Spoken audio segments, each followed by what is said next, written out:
Cek, cek, cek. Yo, kembali lagi dengan gua yang punya suara nggak begitu bagus, tapi mungkin bisa memberikan manfaat bagi kalian semua. Jadi pada video kali ini gua bakal bahas tentang film dengan judul Minari. Kisah yang menempatkan identitas di urutan kedua. Jadi bagaimana ulasan gua tentang film ini? Videonya dimulai.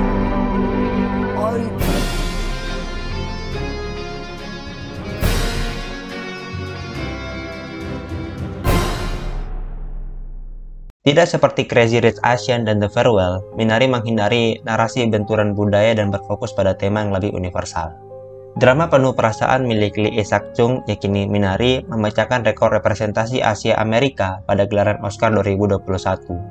Lebih dari setahun setelah tepuk tangan meriah yang didapatkan Minari pada Sundance Film Festival, Minari hadir sebagai suksesor dari Crazy Rich Asians dan The Farewell. Ketiga film tadi telah menjadi titik balik dari orang-orang Amerika keturunan Asia yang mencari representasi mereka di layar lebar, dan Minari menghadirkan nuansa yang lebih baik dengan kisah kekeluargaan yang diusung. Di saat Crazy Rich Asians dan The Farewell menggunakan keluarga sebagai background, sementara fokus utama ditonjolkan pada budaya dan identitas Asia mereka, Minari justru membalik konsep itu.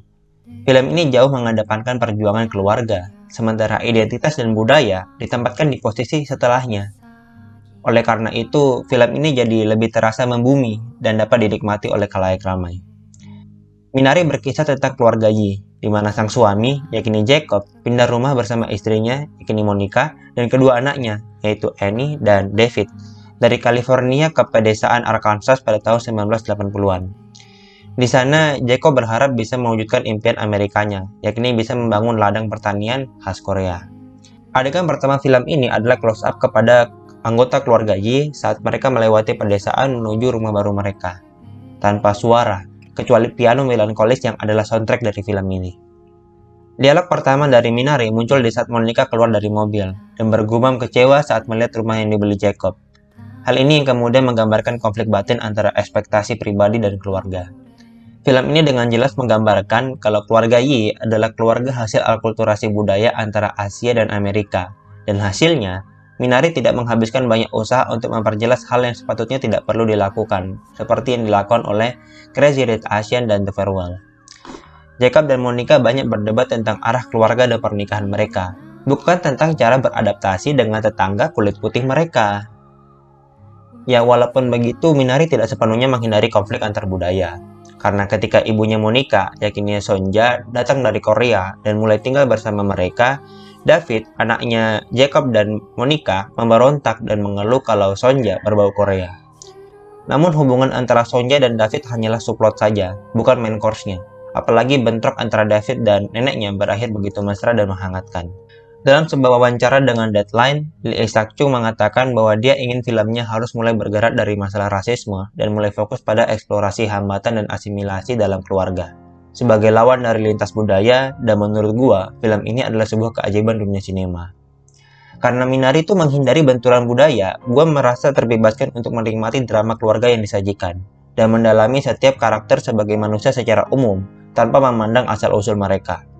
Meski gua orang Indonesia tulen dan buta bahasa Korea, tapi Minari dari awal hingga akhir terus mendongeng ke gua.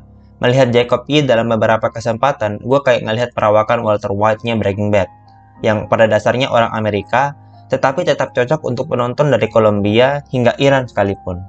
Ya, agak lebay. Nah, film yang mengorbankan universalitas demi identitas tidak memberikan daya tarik yang sama bagi gua. Film-film semacam itu menimbulkan ekspektasi berlebih seputar nilai keterwakilannya, yang kemudian menjadi mustahil untuk dipenuhi. Penonton membutuhkan lebih banyak film seperti Minari, yang menceritakan kisah universal dan kebetulan pemerannya adalah keturunan Asia Amerika. Mungkin nanti akan ada film problematika Amerika yang diperankan oleh orang Sunda atau Jawa.